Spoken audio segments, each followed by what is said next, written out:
Wow. I mean, hello. What a Hi. uninspiring half that was. I don't even really know what to say. 50 to 46 at the half. That first quarter, for those that needed a little nap, needed some sleep, you got some sleep. I'm sure you fell asleep in that first quarter. I mean, what an uninspiring half that was. 50 to 46. Yeah, Grant, that's what a zone defense will do when you play into the game they want you to play. Well, the Kings better get used to that because guess what? They're going to be seeing a lot of that until they can figure out a way to beat it. Um, boy, I mean, I don't even know where to start. I mean, 5 of 24 from 3. How about stop shooting so many threes? Would that be possible? Well, Grant, right now, that's their only option because when they drive, the zone collapses. They either turn it over or they kick it back out. They're not getting the good looks that you need to get to break the zone. And so when the ball just swings around the perimeter, you have a shot from the top or a shot from the free throw line extended. And that's all they're taking. Raise your hand if you had Alex Len as the high scorer before the game started off the bench for the bench players with 5. The bench did nothing in that first half. Fox was 0 of 5 from distance. Murray was 1 of 4 from distance. I mean, the only thing that I think the Kings did a nice job of in that first half was taking care of the basketball. You know, they only had 5 turnovers. Yeah, they did do a good job taking care of the basketball, but their assists were down conversely because they're Yeah. not running that same style of offense, or they're still trying to do that, but it doesn't work against what the zone is doing. Yeah, we're getting a little fancy here with that little scroll at the bottom.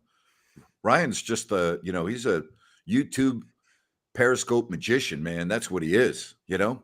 That's what he is. Like to have a little fun, spice it up. I, I I don't even know what to say. I thought the Kings would blow out the Blazers. I thought this game would be over in a hurry. And the Kings, to me, look like they're just sleepwalking through this game. And yet, because the Blazers don't have anybody playing, the Kings still have the lead of 50 to 46. Um, I agree with that. That first quarter may have been the worst quarter of basketball I've seen all year. I think you were spot on. I would agree with that. Jay says weak first half, 20% shooting on threes isn't going to get it done. No, it is not. No, it is not. Not going to get it done at all. It's not, but you guys got to realize, I say this with all due respect, the Kings are not a set shooting team. And that is No, they're what not. they are doing right now. And that's what the Blazers, I guess, are forcing them to do, even though there's Uh-huh. other options to that. They get their shots out of motion, and that's not happening. So that percentage will go up if they start doing the right things to break the zone, and the pace will go up as well. And you'll start to see more of the Kings basketball you're used to. Yeah, well, I mean, let's hope that you see that in the third quarter in a couple of moments. I can't even imagine coming on this post-game show if the Kings don't win. I mean, if the Kings don't win this game, I'm just calling it right now without even knowing what could possibly happen. This would be the worst loss of the year, period. It would be the worst loss of the year. Well, Grant, it would be a game that would be not the Kings or not the Blazers winning, the Kings losing. Look, the Blazers only have 46 points and the Kings are a terrible defensive Yes. team. So Uh-huh. that tells you the type of style or the type of players the Blazers have on the floor right now. But, the Kings started to figure it out towards the end of the second quarter. Kevin Herter got a couple of cuts. They Yep. sent him up from the low corner to the middle where the free throw line was, and it opened Sabonis down cutting. So if they keep doing that kind of stuff, they're going to be fine. But if they don't, then yeah, I mean, they only put up 4 more than Portland's D League team. That's a really good point you just made there, Ryan. I think you're spot on. All right, what about a final score tonight, folks? What do you think the final score is going to be, Ryan? Look at that and look at those numbers and tell me what you think it's going to be. I'm going to say Sacramento 118, Portland 109. All right, I'm going to say Sacramento wins this game 114 to 97. Okay. Yeah. All All right. right, let's see. Yeah, 114 to 97 is the score I've got. All right, we got 120 to 108. We got the Kings winning it 119 to 98.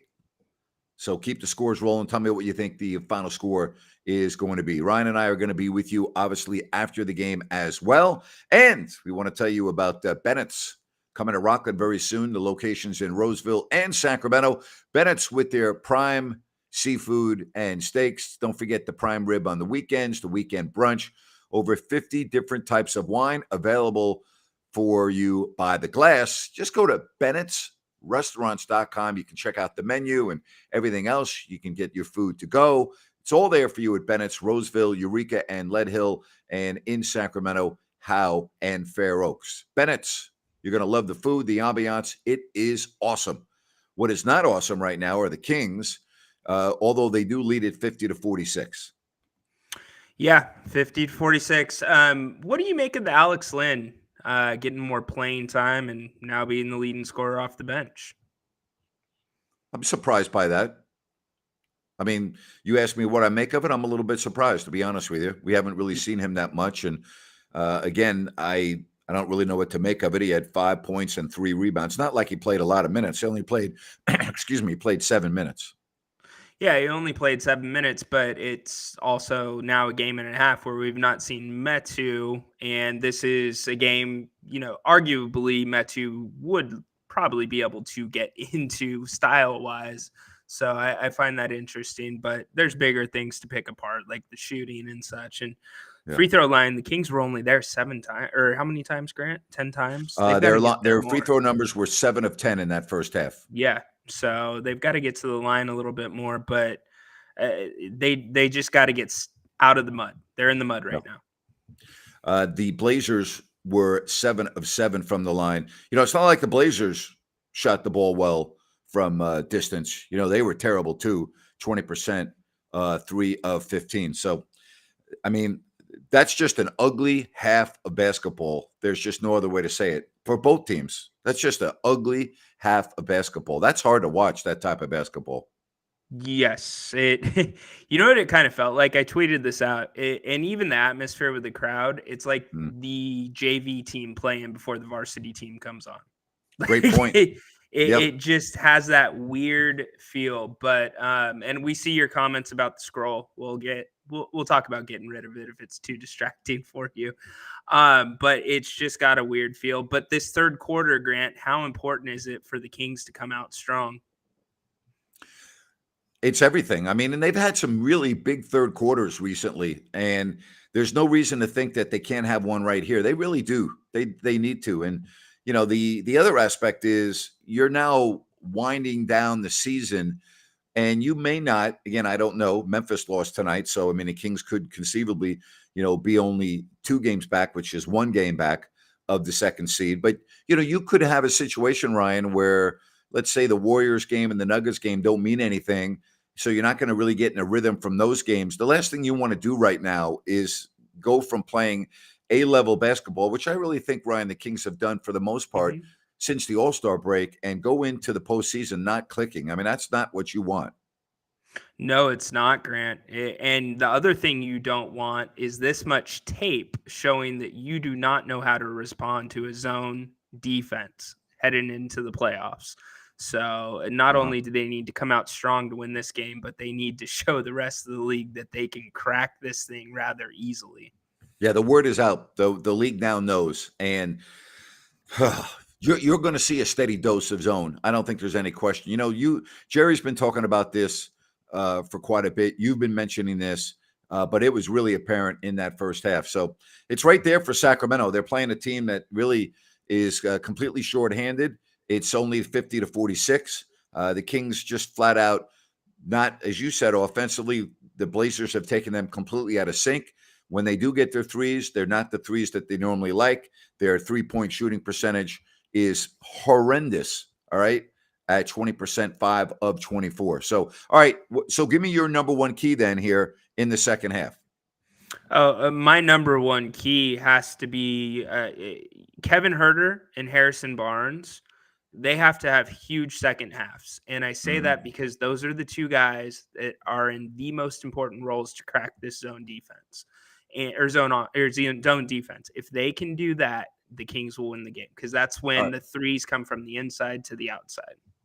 All right, I'm going to go De'Aaron Fox, who was awful in that first half, and he's the reason why the Kings' offense is so good. So I'm going to put it on De'Aaron Fox's shoulders. Okay, he Okay. was that was one of the worst halves he's had this year.